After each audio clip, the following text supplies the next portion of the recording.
Hi viewers, welcome to our channel. ఈరోజు ఉదయం నుంచి కూడా తెలంగాణలో చూసుకుంటే ఒక టెన్షన్ వాతావరణం. ఒక పక్క బీజేపీ ఆఫీస్ కావచ్చు, మరో పక్క గాంధీ భవన్ కావచ్చు.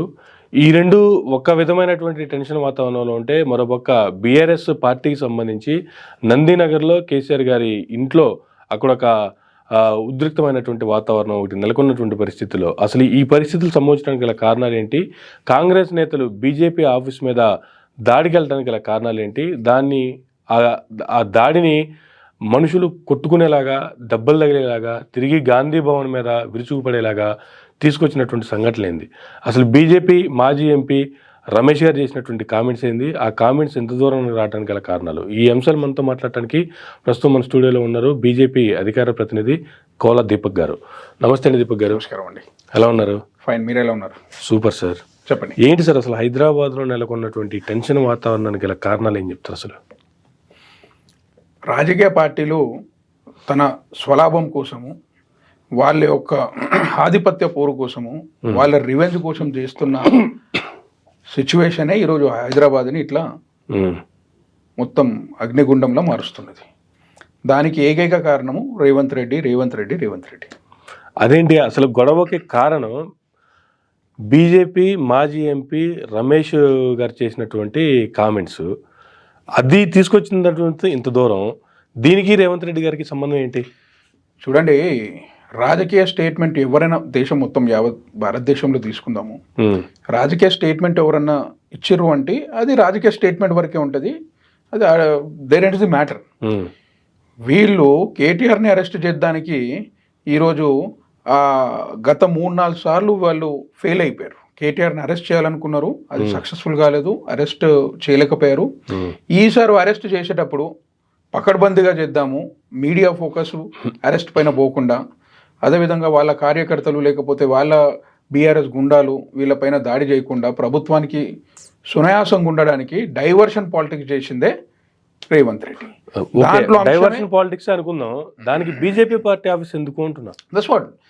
ఆ డైవర్షన్ పాలిటిక్స్ ఇక్కడ వచ్చి హంగామా చేస్తే మీడియా అంతా ఇక్కడ ఫోకస్ అయి ఉంటుంది. అదేవిధంగా కార్యకర్తలకు పెద్దగా కేటీఆర్ పైన కాన్సన్ట్రేషన్ ఉండదు. ఆ సమయంలో వీళ్ళు వెళ్ళి ఆయనని అరెస్ట్ చేద్దాం. కేసీఆర్ అరెస్ట్ చేయాలని చేసుకోవచ్చు. కాంగ్రెస్ ప్రభుత్వం ఏదో అధికారంలో ఉంది తెలంగాణలో. కానీ రేవంత్ రెడ్డి గారు ముఖ్యమంత్రి అండి, ఆయన డైవర్షన్ పాలిటిక్స్ చేసి అరెస్ట్ చేసుకోవాల్సినంత అవసరమో అంత కర్మ ఆయనకి లేదు కదా. ఉంది, అదే చెప్తున్నాను కదా. ఎందుకు అరెస్ట్ చేయలేకపోయింది ఇప్పటివరకు? మరి అంటే అరెస్ట్ అయితే లేదు వాళ్ళకి. అరెస్ట్ చేయలేకపోవడం కూడా చేతకంతనమా? 100%. ఇంకేంది అక్కడ క్లియర్గా ఈరోజు ఆయన క్వాషన్ కొట్టేసిర్రు. ఏసీబీకి క్లియర్ అవకాశం ఉంది అరెస్ట్ చేసేది. ఎందుకు అరెస్ట్ చేయలేదు? మరి ఎందుకు చేయలేదు అని అడుగుతున్నాము. సో వాళ్ళకి లోపాయకారుల ఒప్పందం ఏమైనా ఉన్నదా? ఏసీబీకి క్లారిటీ ఉంది అంటున్నారు. ఏసీబీ 9వ తారీఖున వచ్చి హాజరవ్వాలి అని చెప్పి ఆల్రెడీ నోటీసులు ఇచ్చింది. నోటీసులు ఇచ్చిన క్రమంలో వాళ్ళ పని వాళ్ళు చేసుకుంటూ పోతూ ఉన్నారు. ఒక విషయం చెప్తానండి, దానికి అంత ప్రోయాక్టివ్ గా ముందుకు వచ్చి ఇప్పుడు క్యాష్ పిటిషన్ కొట్టేశారు కాబట్టి ఇమీడియట్ గా అరెస్ట్ చేయాల్సిన అవసరం ఏసీబీ కూడా లేదు కదా. ఇప్పుడు యాక్చువల్ ఏమైపోయింది, నాకు క్వాష్ పిటిషన్ వేసిండు, తీర్పు రిజర్వ్ చేసిన తర్వాత in the mean time next date ఈ ఏసీబీ వాళ్ళు ఇవ్వడం జరిగింది కేటీఆర్ గారికి. వచ్చి మీ వాంగ్మూలం ఇవ్వండి అని చెప్పేసి, అది వ్యక్తిగతంగా రండి అని చెప్పేసి చెప్తే దాన్ని తప్పించుకోవడానికి ఈయన వ్యక్తిగతంగా రమ్మన్నారు. కానీ మా వెంబడి మా లాయర్లను తీసుకురావద్దని ఎక్కడ నిబంధనలు లేవు కాబట్టి మా లాయర్ని నేను తీసుకొస్తా అని చెప్పేసి ఆయన అన్నారు. వాళ్ళు లాయర్ లేకుండా మీరు రావాలన్న ఒక పేచీ పెట్టి అక్కడ ఏదో గందరగోళం చేసి అక్కడ నుంచి కేటీఆర్ గారు రిటర్న్ అయిపోయారు. వాళ్ళు అరెస్ట్ చేయకపోవడానికి లేకపోతే ఓన్లీ వాంగ్మూలం కోసం పిలవడానికి ముఖ్యమైన కారణం ఏంటి అంటే, హైకోర్టులో ఈ తీర్పు రిజర్వ్డ్ ఉండే కాబట్టి వాళ్ళు అరెస్ట్ చేయలేని పరిస్థితి, అండ్ అరెస్ట్ చేయకూడదు అని చెప్పేసి ఒకటి వాళ్ళు ఒక సూచన ఉంది కాబట్టి అది హైకోర్టు క్వాష్ పిటిషన్ కొట్టేసినటువంటి హైకోర్టు అరెస్ట్ చెయ్యకూడదు అనేటువంటి నిబంధనలు మేము ఇవ్వలేము అని చాలా క్లారిటీగా చెప్పింది. కావాలంటే పోలీస్ అయినా అరెస్ట్ చేసుకోవచ్చు, ఏసీబీ అయినా అరెస్ట్ చేసుకోవచ్చు, అరెస్ట్ చేసుకునే అవకాశం వాళ్ళకు ఉంది. కానీ దాంట్లో ఇంకా తేలాల్సిన అంశాల కోసం ఏదో వాళ్ళు ఇంకా ప్రయత్నాలు చేస్తున్నారు, ఇంకా పకడ్బందీగా చేయాలనుకుంటున్నారేమో, మేబీ దానికోసం వెయిట్ చేస్తున్నారేమో. దీనికి బీజేపీ మాజీ ఎంపీ రమేష్ గారు చేసినటువంటి కామెంట్స్కి లింక్ ఏంది? అసలు ఆయన చేసింది ఢిల్లీలో, ఇది తెలంగాణ అంశం, దానికి దీనికి సంబంధం ఏంది? 2-3 అంశాలండి. ఢిల్లీలో చేస్తే ఇక్కడ ఎందుకు గొడవ చేస్తున్నారు? First point. ఢిల్లీలో చేశారు కదా, ఎవరు చేశారు? రమేష్ బిదురే అనే ఒక క్యాండిడేట్ చేశారు. ఫస్ట్ ఢిల్లీలో తెలుసుకోండి. రెండో అంశం చెప్తున్నారు, వీళ్ళ కోయిలేషన్ పార్టీలో ఉన్న లాలూ ప్రసాద్ యాదవ్ హేమామాలిని పైన సేమ్ అటువంటి కమెంటే చేసిండు. ఫస్ట్ కాంగ్రెస్ పార్టీ దానికి ఆ కోయిలేషన్ ఇండి గఠబంధన్ ఏదైతే ఉందో దానికి ప్రాతినిధ్యం వహిస్తుంది రాహుల్ గాంధీ గారు కదా. ఫస్ట్ రాహుల్ గాంధీ గారిని క్షమాపణ చెప్పమని చెప్పండి. అంటే అది గతం అనుకోండి, అట్లా కాదు. వాళ్ళు చేస్తే సంసారం, మేము చేస్తే ఇంకో విధంగా అంటే తప్పది. అంటే మహిళల మీద ఎవరు మాట్లాడాలి? కాంగ్రెస్ పార్టీ మాట్లాడచ్చు, బీజేపీ మాట్లాడచ్చు, వేరే పార్టీ మాట్లాడచ్చు, ఎవరు మాట్లాడినా తప్పే కదా. నేను దాన్ని సమర్థించట్లేదు, చెప్తున్నాను. అటాక్ చేసిరు అంటే మరి ఆ రోజు భారతీయ జనతా పార్టీ పోయి ఎక్కడ కాంగ్రెస్ పార్టీ పైన అటాక్ చేసి తలలు బగలగొట్టి లేకపోతే వీరంగం సృష్టించలేదు కదా ఎక్కడ కూడా భారతీయ జనతా పార్టీ. ఆ రోజు మీ మహిళనంటే మీ కోపం రాలేదేమో, ఈ రోజు వాళ్ళ మహిళనంటే వాళ్ళ కోపం వచ్చిందేమో. అట్లా ఉండదండి. ఎందుకంటే సమన్వయం అనేది పాటించాలి. అంటే ఈ స్టేట్ లో లా అండ్ ఆర్డర్ లేదా? కాన్స్టిట్యూషన్ మేము ప్రొటెక్ట్ చేస్తున్నాము, మేమే కాన్స్టిట్యూషన్ ని ప్రొటెక్ట్ చేస్తాము. డాక్టర్ బిఆర్ అంబేద్కర్ గారి వారసత్వాన్ని మేమే తీసుకున్నాము, మేమే ఆయన వారసులం అనే చెప్పుకుంటున్న ఈరోజు కాంగ్రెస్, సూడో కాంగ్రెస్. అడుగుతున్నాను, అంబేద్కర్ గారు ఇట్లనే పోయి వేరేళ్ళ పార్టీ ఆఫీసుల పైన అటాక్ చేసి తలలు బలగొట్టమని చెప్పిర్రా? చెప్పండి. మరి తలలు బలగొట్టమన్నారా? చెప్పిండ్రి. మరి అక్కడ కాన్స్టిట్యూషన్ని విలువలు ఇస్తున్నాం కాబట్టి, కాన్స్టిట్యూషన్ వాల్యూస్ని మేము కాపాడుతున్నాం కాబట్టి ఆ రోజు సమన్వయం పాటించినాము. మీరు కాన్స్టిట్యూషన్ని మీరు నిజంగా కాన్స్టిట్యూషన్కి విలువ ఇస్తే, అంబేద్కర్ గారికి విలువ ఇస్తే మీరు కూడా శాంతియుత ప్రదర్శన ఒకటి చేసేది ఉండే. లేదు అంటే you should have gone to police stations. మీరు అక్కడ కంప్లైంట్ రేజ్ చేసేది ఉండే, ఒక ఎఫ్ఐఆర్ చేయించేది ఉండే, ఇంకేమైనా చేయించేది ఉండే, లీగల్గా పోయేది ఉండే. ఇదేందండి గుండా దౌర్జన్యం, గుండాగర్ది చేయడము, వీధి గుండా లెక్క తయారైపోయింది ఇక్కడ. It is the history of Congress party. This is not for the first time that the Congress party is doing such kind of sending such kind of goons or goondas to any political party. యావత్ భారతదేశంలో సిక్కుల ఊచకోసిన Congress party ఒక political party పైన అది తెలంగాణలో ఉన్న ఒక BJP political party పైన అటాక్ చేయడం అది పెద్ద మాట కాదు కాంగ్రెస్ పార్టీకి. అది ఉన్నదే గూండా పార్టీ. అది ఉన్నదే గూండా పార్టీ. ఎప్పుడైతే గాంధీ గారి అసాసినేషన్ జరిగిందో అప్పుడు ఒక వర్గానికి చెందిన స్పెషల్ వర్గానికి, అంటే హిందువులో ఒక స్పెషల్ వర్గానికి చెందిన బ్రాహ్మణుల పైన అటాక్ చేయడం జరిగింది. ఆ అటాక్ లోనే వీర్ సావర్కర్ గారి బ్రదర్ని చంపడం జరిగింది. దాని తర్వాత ఎప్పుడైతే ఇందిరాగాంధీ గారు చనిపోయారో అప్పుడు అటాక్ చేసి సిక్కుల ఊత కూచకోయడం జరిగింది. ఆ రోజు రాజీవ్ గాంధీ గారు ఏమన్నారు? అఫీషియల్గా చెప్పిండు, జబ్ ఎక్ బడీ ఝాడ్ గిర్తీ హై తో దల్తీ హిల్తీ అని చెప్పిండు ఆయన. అంటే ఒక పెద్ద చెట్టు పడిపోతే భూమి కంపిస్తుంది అని చెప్పిండు. అంటే ఎస్ మేము చేసినామని చెప్పేసి క్లియర్గా ఒప్పుకుంటున్నారు.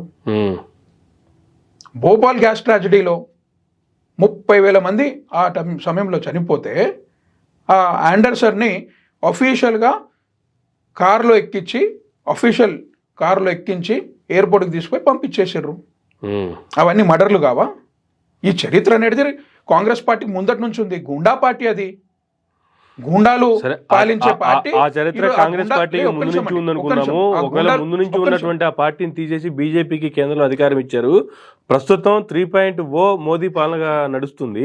ఇప్పుడు కూడా ఇటువంటి కామెంట్లు చేయడానికి గల కారణం ఏంది? రెచ్చగొట్టింది బీజేపీ కాదంటారా? మరి ఇక్కడ రెచ్చగొట్టే వ్యాఖ్యలు చేసింది బీజేపీ కాదంటారా? ఏంటంటే గతంలో వాళ్ళు చేసినప్పుడు ఆ స్టేట్మెంట్ తప్పుగా అన్నప్పుడు మా ఎంపీ ఎక్స్ ఎంపీ అండ్ ఇప్పుడు కంటెస్టెంట్ వాళ్ళు అలా చేస్తే తప్పుగా అన్నప్పుడు దేశ ప్రజలకి ఒక మ్యాండేటరీ ఒకటి ఉంది, ఓట్ అనే మ్యాండేటరీ ఉంది. ఆ మ్యాండేటరీతో కాంగ్రెస్ ని ఇంటికే పరిమితం చేసింది, బీజేపీకి అధికారం ఇచ్చింది.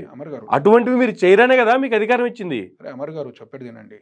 వాళ్ళు అటువంటి కమెంట్ పాస్ చేసినప్పుడు మేము మహిళలను గౌరవించడం కాదు, మహిళలను గౌరవించే ఏకైక party Bharatiya Janata party. 33% reservation అటుకెక్కి 75 ఏళ్ళు కూర్చుంటే మహిళలకు ఈరోజు రిజర్వేషన్ ఇచ్చిన పార్టీ భారతీయ జనతా పార్టీ. అది మీరు గుర్తుపెట్టుకోవాలి. సో ఏ కోణంలో కూడా కాంగ్రెస్ పార్టీ భారతీయ జనతా పార్టీ పైన ఇట్లా చేయి చూపెట్టే నైతిక హక్కు కాదు కదా, వాళ్ళకి ఎటువంటి ఆస్కారం లేదు. సో భారతీయ జనతా పార్టీ విలువలు ఇస్తుంది కాబట్టే, కాన్స్టిట్యూషన్ కూడా విలువలు ఇస్తుంది కాబట్టే నైతికంగా మేము అది పొలిటికల్ స్టేట్మెంట్ ఉండదు, పొలిటికల్గా మేము అటాక్ చేసినాం. పొలిటికల్ వాగ్వివాదంలో మేము కూడా అటాక్ చేయడం జరిగింది. ప్రజలు తేల్చుకుంటారని చెప్పేసి ప్రజలకే అంతిమ నిర్ణయం కింద వదిలినాము. ఎస్, ప్రజలు మాకు పగ్గాలు కట్టారు. సరే, ఈరోజు భారతీయ జనతా పార్టీ నుంచి ఒక కంటెస్టెంట్ ఈ విధంగా మాట్లాడడము అది అనకూడదు. అందుకనే భారతీయ జనతా పార్టీ మళ్ళీ ఆయనని ప్రెషర్ పెట్టడంతో he has taken back his words. నేను చెప్పిన స్టేట్మెంట్ని రిటర్న్ తీసుకుంటున్నా అని చెప్పేసి ఆయన మీడియా పరంగా అందరి సమక్షంలో ఆయన అన్నారు. వెనక్కి తీసుకున్నారు అంటే ఆల్మోస్ట్ ఓకే, క్షమాపణ చెప్పినట్టే అనుకున్నాం. ఆయన యాంగిల్లో ఆయన అయిపోయింది అనుకున్నాం. కానీ ఇక్కడ రేగిన మంట ఆరట్లేదు. ఇక్కడ రేగిన మంట అంటే మీరు సరే, ప్రతి ప్రజాస్వామ్యంలో ప్రతి వ్యక్తికి వాళ్ళ యొక్క నిరాశ నిస్పృహ ఏమన్నా ఉంటే దాన్ని వచ్చి ఎక్కడైనా ప్రదర్శన చేసుకోవచ్చు. ఎట్లా? అది కూడా శాంతియుతంగా. First of all Bharatiya Janata party office దగ్గరకు వచ్చి ఇలాంటి రచ్చ చేయడం అనేది తప్పు. పోలీస్ వ్యవస్థ ఫెయిల్ అయిపోయింది ఇక్కడ. ఎందుకంటే ఒక రైవలరీ పార్టీ పాలిటిక్స్, ఇది పొలిటికల్గా రైవలరీ పార్టీస్ ఉన్నప్పుడు సాధ్యమైనంత వరకు అన్ని political parties, Bharatiya Janata party అని ఇంకేదైనా పొలిటికల్ పార్టీ అయినా గతంలో మనం చూసుకుంటే ఒక పొలిటికల్ పార్టీ వరకు ఇంకో పొలిటికల్ పార్టీ వాళ్ళని ఇలాంటి నిరసనలు ఏముంటే రానియకుండా అడ్డుకుంటారు. ఈరోజు గూండారాజ్యం నడుస్తుంది కాబట్టి, రివెంజ్ పాలిటిక్స్ నడుస్తున్నాయి కాబట్టి ఆ గూండాలని, కాంగ్రెస్ పార్టీ గూండాలని ఇక్కడికి ఉసిగొల్పడం జరిగింది. ఆ గూండాలు ఇక్కడ వచ్చిన తర్వాత మా భారతీయ జనతా పార్టీ తలుపులు పెట్టేసి మెయిన్ గేట్ బంద్ చేసి మా లీడర్లను మీరు లోపల పోండి అంటారు. మా పార్టీ దగ్గరకు వస్తే మా పార్టీలోంచి మేము బయటికి రావద్దాం. ఏం మాట్లాడుతున్నారండి పోలీసులు వాళ్ళకి అంటే అసలు లా అండ్ ఆర్డర్ వాళ్ళు ప్రొటెక్ట్ చేస్తారా లేకపోతే కాంగ్రెస్ పార్టీ వాళ్ళని ప్రొటెక్ట్ చేస్తారా? గుండాల లెక్క వచ్చింది వాళ్ళు, కర్రలు, రాళ్ళు, రప్పలు, దాంతో పాటు రాళ్ళు దగ్గర నుంచి వాళ్ళంతా గూండాలు అంటున్నారు. ఇవి కాదా రెచ్చగొట్టే వ్యాఖ్యలు అంటే? ఇవి కాదా? ఏవి రెచ్చగొట్టే? ఇప్పుడు ఒకడు అన్యాయంగా దౌర్జన్యంగా కర్రలు, రాళ్ళు పట్టుకొని వచ్చి తలలు పగల కొడుతున్న వాళ్ళని గూండాలు అనుకుంటే శుద్ధపూసలనన్నా? శుద్ధపూసలు అనమంటారా? చెప్పండి, శుద్ధపూసలు అంటాం. మరి మీ లెక్కల వాళ్ళు శుద్ధపూసలు అయితే క్షమించండి, నా లెక్కల మాత్రము తప్పనిసరిగా ముమ్మాటికి గూండాలే వాళ్ళు. కరుడు కట్టిన గుండాలు, రక్తం దాగే గుండాలు అని చెప్తాను. ఇంకెక్కువ మాట్లాడితే గూండాగాడి దిగాలని పంపితే భయపడతా అనుకుంటున్నారా భారతీయ జనతా పార్టీ? గూండాలను కూడా చూసినాం మేము. ఆ గూండాగాళ్ళకు మేము చెప్పదలుచుకున్నాం, మీ ద్వారా మేము చెప్పదలుచుకున్నాము. భారతీయ జనతా పార్టీ ప్రాణ త్యాగాలకి నిలువెత్తు నిదర్శనమైన పార్టీ భారతీయ జనతా పార్టీ. ఎన్ని ప్రాణాలు పోతే, ఎన్ని ప్రాణాలు ఈ కాంగ్రెస్ పార్టీ గూండాలు ప్రాణాలు తీస్తే, లేదా కాంగ్రెస్ పార్టీ అలయన్స్ పార్టీలు ప్రాణాలు తీస్తే, ఈరోజు మా రామ జన్మభూమి ఈరోజు భవ్యంగా ఒక రామ జన్మభూమి కట్టుకోగలిగినాం. ఒక్కసారి చూడండి దాని వెనుకల ఎన్ని ప్రాణత్యాగాలు ఉన్నాయి. అన్ని ప్రాణత్యాగాలు ఇచ్చిన వాళ్ళకి ఈరోజు కొన్ని రక్త బొట్టులు పోగొట్టుకోవడం మనకు పెద్ద మాట కాదు. It's fine. కానీ మేము కర్ణెర్రా చేసి మరి మేము పోతే పరిస్థితి ఏముంటుంది? ఆ గూండాలకు ఒకసారి మేము హెచ్చరిస్తున్నాం. ఎస్, మా రాజాసింగ్ గారు, టైగర్ రాజాసింగ్ బరాబర్ అంటున్నా, మా టైగర్ రాజాసింగ్ మంచి స్టేట్మెంట్ ఇచ్చిండు. ఏంటి అవును, మరి బరాబర్ చెప్తున్నాము. వాళ్ళు అట్లా చేసిర్రంటే, ఇంకోసారి అటాక్ చేసిర్రంటే నెక్స్ట్ టైం, ఎందుకంటే దేనికైనా అని కూడా వాళ్ళు వచ్చి గొడవ పెట్టుకుంటేనేమో గూండాలు, మీరు రెచ్చగొడితేనేమో మీరు శుద్ధపూసలు. మేము ఒక మాట చెప్తాను, నేనేమంటున్నాను, మా టైగర్ రాజాసింగ్ గారు ఇచ్చిన స్టేట్మెంట్ ముమ్మాటికి రైట్. ఎందుకంటే ఇంకోసారి గనక వీళ్ళు అటాక్ చేసారు అంటే మా ఆత్మరక్షణ కోసము మేము ఏం చేయగలుగుతామని చూపించాల్సి వస్తుంది. తప్పనిసరిగా గాంధీ భవన్ని కాల్చేస్తాము, దానికి ఏం ఆలోచించే అవసరం లేదు. కానీ ఈ విధంగా వీళ్ళు మా పార్టీలోకి వచ్చి మా పార్టీ పైన అటాక్ చేసి ఫర్నిచర్ని ధ్వంసం చేస్తూ, లేకపోతే కార్యకర్తలు తలలు బలగొట్టదంటే చేతులు కట్టుకొని గాజులు వేసుకొని కూర్చున్నాం అండి మేము? మీరు చెప్పండి. ఎవరికైనా కూడా బీజేపీ ఆఫీస్ ముట్టడికి బయలుదేరినటువంటి కాంగ్రెస్ నేతల మీద కోడిగుడ్లతో దాడి చేసింది ఎవరండి? వాళ్ళు చేసిర్రు. వాళ్ళే దాడి చేసుకుని వచ్చి మిమ్మల్ని కొట్టిరా? లేదు, వాళ్ళు కోడిగుడ్లు తీసుకొచ్చి మా ఆఫీస్ పైన దాడి చేసిండు. ప్రతిఘటన మేము బయటికి వెళ్ళేసరికి అప్పుడు వాళ్ళు రాళ్ళు, కర్రలతో మా వాళ్ళని అటాక్ చేసిర్రు. ఇది జరిగింది. మీరు కరెక్ట్ గా తెలుసుకోండి, ఇది జరిగింది. భారతీయ జనతా పార్టీ కార్యకర్తలు ఎవరి దగ్గరకు వచ్చిండండి? ఏం మాట్లాడుతున్నారు మీరు? ఎవరి దగ్గరకు వచ్చిండు? ఏ సన్నాసి, ఏ లంగా లఫూడ్ గాళ్ళు ఎవరి దగ్గరకు వచ్చారు? ఏ లుచ్చగాడు ఎక్కడికి వచ్చిండు? భారతీయ జనతా పార్టీ దగ్గరకు వచ్చిన లుచ్చగాడు గుండగాడు ఎవడు? భారతీయ జనతా పార్టీ పోయిందా? ఆ గుండాగాళ్ళు ఇక్కడికి వచ్చిర్రా? గుండాగాళ్ళు ఇక్కడ వచ్చి మమ్మల్ని అంటే ఏంది? మీ ఇంటి పైనకి వచ్చి నేను వచ్చి అటాక్ చేస్తే మీరు చేతులు కట్టుకొని కూర్చుంటారా? మరి వాళ్ళు చేసింది కూడా అదే కదా. అదే ఎవడు మా మహిళలు అంటే మేము ఊరుకుంటామనే కదా వాళ్ళు కూడా వచ్చింది. నేను చెప్తున్నాను, ఎవడి పైనకి వచ్చి అటాక్ చేసిండు అంటున్నాను నేను. ఎవడి పైనకి వచ్చి అటాక్ చేసిండు? కూర్చొని నీ ఆఫీస్లో కూర్చొని మాట్లాడు, నీ ఆఫీస్ దగ్గర ప్రదర్శన చేయి, లేకపోతే అక్కడ మెయిన్ రోడ్ పైన నువ్వు ప్రదర్శన చేసుకో. నువ్వు వీడికి వచ్చి కోడిగుడ్లేసి దాని తర్వాత రాళ్ళు రప్పలతో మా పైన అటాక్ చేసి దాని తర్వాత మా తప్పంటే పొలిటికల్ స్టేట్మెంట్ జరిగింది. సరే, వాళ్ళు తప్పు చేశారని మీరు ఫైండ్ అవుట్ అవుతున్నారు, మీరు ఫైండ్ అవుట్ చేస్తున్నారు. సరే, మరి దీనికి కేటీఆర్ అరెస్ట్ చేయడానికి, డైవర్షన్ పాలిటిక్స్ చేయడానికి సంబంధాలు ఏంటి? Let me complete. నేను చెప్పినట్టు కాంగ్రెస్ పార్టీ చరిత్రలోనే గూండాయిజము రక్త చరిత్ర ఉన్నది, అందరికి తెలిసిన విషయం. అది ఎంతమంది ఎక్స్ ప్రైమ్ మినిస్టర్లని వీళ్ళు కుట్రంత్రాలతో చంపిర్రో అది కూడా మనకు తెలుసు. ఎంతమంది ఎక్స్ ప్రైమ్ మినిస్టర్లని వీళ్ళు ఏ విధంగా మన పివి నరసింహరావు గారిని ఇన్సల్ట్ చేసిన ఇవన్నీ కూడా మనకు తెలిసిన విషయమే. వాళ్ళకి ఇది చాలా చిన్న అంశము.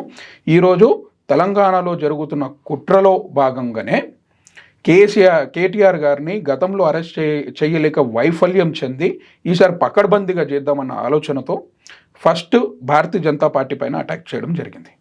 ఈ అటాక్లో డైవర్షన్ పాలిటిక్స్లో ఆయన అరెస్ట్ చేద్దామన్న ఆలోచనలో ఈ కాంగ్రెస్ పార్టీ ఉన్నది. ఒకవేళ భారతీయ జనతా పార్టీ సభ్యుడు, ఒక సీనియర్ లీడర్ కంటెస్టింగ్ టైంలో ఒక స్టేట్మెంట్ ఇచ్చిండు, ద స్టేట్మెంట్ రిటర్న్ కూడా తీసుకున్నాడు. స్టేట్మెంట్ ఇచ్చిన టైంలో జరిగిన వీ కెన్ అండర్స్టాండ్. ఇవన్నీ జరిగిన తర్వాతే కదా రిటర్న్ తీసుకుంది. లేదు, అంతకుముందే రిటర్న్ తీసుకున్నాడు. నిన్ననో మనం రిటర్న్ తీసుకున్నాడు. ఈ రోజు కాదు రిటర్న్ తీసుకుంది, నిన్ననో మనం రిటర్న్ తీసుకున్నాడు. రిటర్న్ తీసుకున్న తర్వాత దేనికండి మీ అది ఇంకొకటి, it is not Bharatiya Janata party line. వ్యక్తిగతంగా కొన్నిసార్లు వ్యక్తిగతంగా ఎంత పెద్ద లీడర్ అయినా వ్యక్తిగతంగా చెప్పుకునే అంశాలు ఉంటాయి. సో ఆయన వ్యక్తిగతంగా ఆయన ఒక స్టేట్మెంట్ పాస్ చేసుకుని ఆయన వ్యక్తిగతంగా సంబంధించి, అది పార్టీకి సంబంధించిన అంశం కాదు అది. కానీ భారతీయ జనతా పార్టీలోనే మాత్రమే నేతలు ఇలా మాట్లాడతారు. మాట్లాడినప్పుడు అది మన పార్టీకి మనకి ఉపయోగపడుతుంది, మైలేజ్ వస్తుంది అనుకుంటే ఎస్ హీఈస్ మై పార్టీ అని ఓన్ చేసుకుంటారు. లేదు ఒకవేళ పార్టీ డ్యామేజ్ జరుగుతుంది అనుకుంటే అది ఆయన వ్యక్తిగతం అని చెప్పి ఆయన మీద పడేస్తారు. అంటే అదే చెప్తున్నాను. మరి వాళ్ళ అలయన్స్ పార్టీలో ఉన్న వెరీ సీనియర్ మోస్ట్ నేత లాలూ ప్రసాద్ యాదవ్ అంత పెద్ద స్టేట్మెంట్ పాస్ చేసినప్పుడు ఆ రోజు నోట్లు ఏలు పెట్టుకున్నారా వీళ్ళు? చిన్నపిల్లలుగా నోట్లు ఏలు పెట్టుకున్నారా అండి? ఈ రోజు మీరన్నా అది సమర్థించట్లేదు, ఆ రోజు వాళ్ళన్నా దాన్ని సమర్థించట్లేదు. అందుకనే ఎవరినన్నా సరే. అమర్ గారు, లెట్ మీ కంప్లీట్. నేనేం చెప్తున్నా, అది సమర్థించాల్సిన విషయం కాదు, ఎట్టి పరిస్థితిలో కాదు. అది ఏ పార్టీ అయినా సరే, ఎవరైనా సరే, మేమేం సమర్థించట్లేదు. అందుకనే ఆయనతో క్షమాపణ యాజ్ వెల్ యాజ్ ఆ స్టేట్మెంట్ రిటర్న్ తీయించుకున్నాము. ఇప్పుడు పార్టీ లైన్లో పార్టీకి అడిగి, లేకపోతే పార్టీ లైన్లో పార్టీ స్టేట్మెంట్ పార్టీ యొక్క లైన్ కింద అదేం చెప్పలేం లేదే. భారతీయ జనతా పార్టీ స్టేట్మెంట్ కింద నువ్వు పరిగణించలేరు. అది భారతీయ జనతా పార్టీ స్టేట్మెంట్ ఎవరు చెప్తే పరిగణిస్తారు మీరు? ఒక ప్రెసిడెంటో, లేకపోతే ఒక జనరల్ సెక్రటరీయో, లేకపోతే ఒక spokes person, official spokes person చెప్తే అది పరిగణిస్తాం. వ్యక్తిగతంగా ఎంతోమంది ఎన్నో మాటలు చెప్తారో అందులో ఆయన చెప్పిండు. దానికి భారతీయ జనతా పార్టీ మళ్ళీ రిటర్న్ తీయించుకోవడము, క్షమాపణ కోరడం అనేది జరిగిపోయింది. జరిగిపోయిన తర్వాత భారతీయ జనతా పార్టీ ఏం జరుగుతుందో డెఫినెట్గా అది చేసింది. ఆయన ఇండివిజువల్గా ఏం చేసిండు, దట్స్ ఎ డిఫరెంట్ ఇష్యూ. ఇకపై ఏం చర్యలు ఉంటాయి అవి కూడా డిఫరెంట్ ఇష్యూ. డెఫినెట్గా దానిపైన ఏదో ఒకటి ఆలోచన భారతీయ జనతా పార్టీ చేస్తుంది. కానీ మేము మా యొక్క నిబద్ధతను మేము చాటుకున్నాము. సారీ చెప్పించి స్టేట్మెంట్ రిటర్న్ తీయించి మొత్తం వినండి. గత ప్రభుత్వంలో ఉన్న సార్ ఒక్క నిమిషం ప్లీజ్, ఒక్క నిమిషం చెప్పండి. రిటర్న్ తీయించుకున్నాం. మీరు లాలూ ప్రసాద్ యాదవ్ తోటి మీ అలయన్స్ పార్టీ కదా, మీరు చేయించారా అని అడుగుతున్నాను నేను.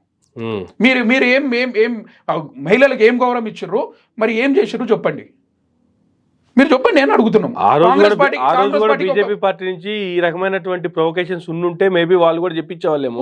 అంటే ఆ రోజు లేదు కాబట్టి ఆ రోజు మేము కూడా పోయి వాళ్ళ తలలు వలగొట్టాలని చెప్పి చెప్తున్నారు మీరు ఆ రోజు అన్న పట్టించుకోకుండా సైలెంట్ గా ఉన్నారు, వదిలేశారు. డెఫినెట్ గా ఇష్యూని మీరు సీరియస్ గా తీసుకోలేదు. లేదండి, చూడండి, ఇష్యూ సీరియస్ తీసుకుంటే మీరు రిటర్న్ తీసుకుంటారు మీ స్టేట్మెంట్. అంటే మహిళలు అంటే మీకు గౌరవం లేదు. ఇప్పుడు మీకు జరిగింది అదే కదా, మహిళలు అంటే ఇప్పుడు ఎప్పుడు మీకు జరిగింది? జరిగింది అదే కదా. అటాక్ జరగక ముందే మేము ముందే తీసుకున్నాము అంటే మళ్ళీ మీరు ఇట్లా మాట్లాడితే ఏం చెప్పాలి అమర్ గారు? చూడండి, అటాక్ జరిగిన తర్వాత మాకు డ్యామేజ్ జరిగిందని చెప్పేసి మేము రిటర్న్ తీసుకున్నట్టే మేము ఒప్పుకుంటాం ఈ మాట. రాష్ట్రంలో కాంగ్రెస్ పార్టీ అధికారంలో ఉంది. ఒకవేళ గతంలో ప్రభుత్వంలో ఉన్నటువంటి మాజీ మంత్రి కేటీఆర్ గారిని అరెస్ట్ చేయడానికి బీజేపీ పార్టీ మీదో లేదా బీజేపీ కార్యాలయం మీదో డైవర్షన్ పాలిటిక్స్ చేసి ఈ రకమైన చేయాలనుకుంటే కేంద్రంలో ఉన్నది మీ ప్రభుత్వమే కదా. ఒకవేళ డ్యామేజ్ అయితే అయ్యేది ఈ ప్రభుత్వానికే కదా. ఇప్పుడు జరగాల్సిన డ్యామేజ్ ఎంత అవుతుంది ప్రభుత్వానికే కదా. ఇటువంటి లాజిక్ మర్చిపోయి ప్రభుత్వం ఆ రకమైనటువంటి డైవర్షన్ పాలిటిక్స్ చేసుకుంటారు. అల్లు అర్జున్ కేసులో ఏం జరిగిందంటే అదే జరిగింది.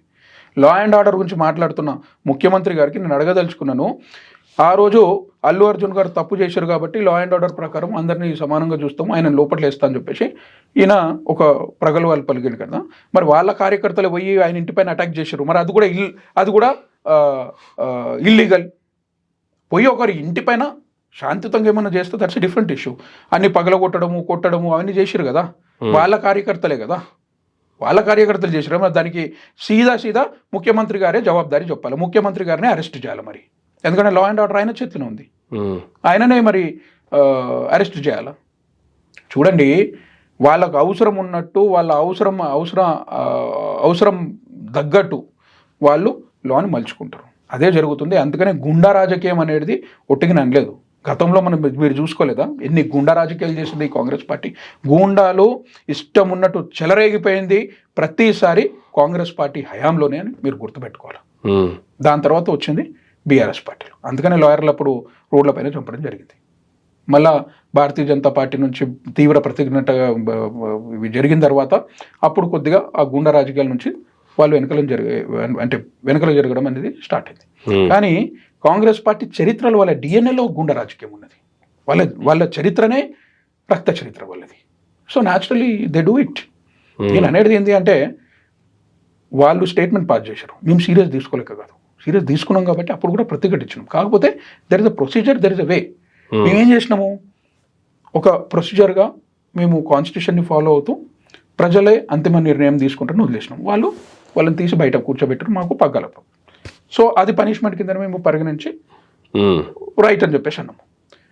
వీళ్ళు కూడా అదే చేసేడుతుండే, లేదా వీళ్ళకి ధర్నా చేసేడుతుంటే అటు సైడ్ బయట చేసుకునేడుతుండే డెఫినెట్గా. అప్పుడు మాది ఫాల్ట్ ఉంటుండే కదా, ప్రజలు రేపటి తీర్పు అనేది ఏదో ఒకటి. ఇప్పుడు లోకల్ ఎలక్షన్స్ వస్తున్నాయి, లోకల్ బాడీ ఎలక్షన్, అలా తీర్పిచ్చడం.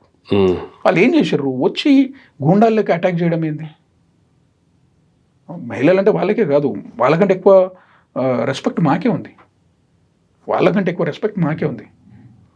సో కేవలం డైవర్షన్ పాలిటిక్స్ మాత్రమే అంటారు. 100% మహిళల గురించి మాట్లాడే నైతిక హక్కు వాళ్ళకి లేదు.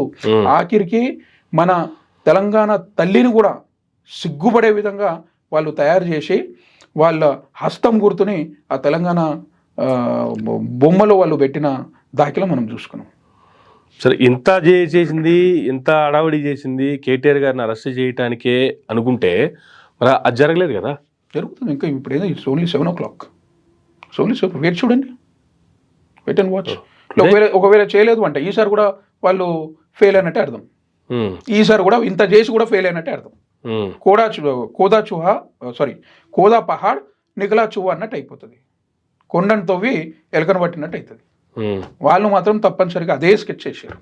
ఆ స్కెచ్ కిందనే జనరల్గా చూడండి, దీనికంటే కూడా ఎంతో పెద్ద స్టేట్మెంట్లు జరిగినాయండి, ఎంతో పెద్ద ఇవి జరిగినాయి. కానీ ఎక్కడ కూడా ఇట్లా అటాక్స్ జరగలేదు. ఓకే, స్టేట్మెంట్కి అది మళ్ళీ రిటర్న్ తీసుకున్న స్టేట్మెంట్కి ఈ విధంగా చేయడం అనేది ఈధర్ వాళ్ళు మూర్ఖులన్నీ అయి ఉండాలా, లేదా చెంచాలు అయి ఉండాలి. ఎట్లాగో గాంధీ పరివారానికి వీళ్ళందరూ చెంచాలే అనుకోండి. సో ఆ చెంచాల ప్రవృత్తి అనేది గూండా లెక్కనే ఉంటుంది. కాబట్టి కట్టుబానిసలు కాబట్టి డెఫినెట్గా చేస్తారు ఇది. సో వాళ్ళ బ్లడ్లో ఉంది అది. సో ఇటు బీజేపీ ఆఫీస్ మీద దాడి కావచ్చు, ఇటు గాంధీ భవన్ మీద దాడి కావచ్చు, ఇది ఎంతటితో సద్దుమనిగే అవకాశం ఉందంటారా, లేదంటే దీనికి పులి స్టాపా కామాలు భారతీయ జనతా పార్టీ ఇది మొదలు పెట్టలేదు. కానీ కాంగ్రెస్ పార్టీ ఇంకా కొనసాగిస్తా అంటే మాత్రం దానికి అంతిమంగా ఫుల్ స్టాప్ పెట్టేది భారతీయ జనతా పార్టీ. అది తలలు పగలగొట్టా లేకపోతే గాంధీ భవన్ని తగలబెట్టా అది వాళ్ళు నిర్ణయించుకోవాలి. భారతీయ జనతా పార్టీ అటాక్ చేస్తాము, మా కార్యకర్తల తలలు బలగొడతాము అంటే భారతీయ జనతా పార్టీ ఊరుకునే పార్టీ కాదు. తప్పనిసరిగా భారతీయ జనతా పార్టీకి ధైర్యం ఇచ్చే పార్టీ. ఇక్కడ ఉన్న ప్రతి నాయకుడు ప్రతి కార్యకర్త వెంబడి నిలబడతాం. కాబట్టి వాళ్ళు గనక బెదిరిస్తాము, ఇది బీఆర్ఎస్ పార్టీని బెదిరించినట్టు మేము వీళ్ళని బెదిరించగలుగుతాం, ఇంకేమైనా చేయగలుగుతాం, గత ప్రభుత్వాలకి మేము చేసినట్టు మేము చేస్తామంటే భారతీయ జనతా పార్టీ ఊరుకోదు. ముగింపు మాత్రం ఇది కొనసాగితే ముగింపు మాత్రము గాంధీ భవన్ తగలబెట్టి ముగింపు పలికేది భారతీయ జనతా పార్టీ. సో వాళ్ళు భయపడి వాళ్ళు ఆలోచించుకొని దీనికి ఫుల్ స్టాప్ పెడితే భారతీయ జనతా పార్టీ ఒక్కడు కూడా ముందేదు. భారతీయ జనతా పార్టీ హింసని బిలీవ్ చేయదు, ఎట్టి పరిస్థితిలో చేయదు. కానీ మా కార్యకర్తలని చంపుతాము, నరుకుతాము, తలలు బగలగొడతాము అంటే మాత్రము తప్పనిసరి పరిస్థితుల్లో భారతీయ జనతా పార్టీ కూడా ఆత్మరక్షణ కోసం ఒకవేళ అడుగులు ముందుకేయాల్సి వస్తే వ్యక్తిగతంగా పార్టీ లైన్ కాకపోయి ఉండొచ్చు, కానీ వ్యక్తిగతంగా నేను చెప్తున్నా దానికి మేము వెనకడుగాను. దీపక్ అనే వ్యక్తి మాత్రం వెనకడుగు వేయడు, ఎట్టి పరిస్థితుల్లో వేయడు. Right sir, thank you sir, thank you very much అండి. ఇదండి గాంధీ భవన్ మీద దాడి కావచ్చు, బీజేపీ నాంపల్లి బీజేపీ ఆఫీస్ మీద దాడి కావచ్చు, వీటికి సంబంధించినటువంటి అంశాలకు సంబంధించి కేవలం కేటీఆర్ గారిని అరెస్ట్ చేయడానికి డైవర్షన్ పాలిటిక్స్లో భాగంగానే బీజేపీ ఆఫీస్ మీద దాడి జరిగింది తప్ప వేరే ఎటువంటి ఉద్దేశాలు లేవు. ఇవి కాంగ్రెస్ ప్రభుత్వం యొక్క డైవర్షన్ పాలిటిక్స్ అయినటువంటిది దీపక్ గారు ఇచ్చినటువంటి వివరణ. ఇది నాటి ఇంటర్వ్యూ. మరొక ఇంటర్వ్యూ మళ్ళీ కలుద్దాం. చూస్తూనే ఉండండి మైరా మీడియా.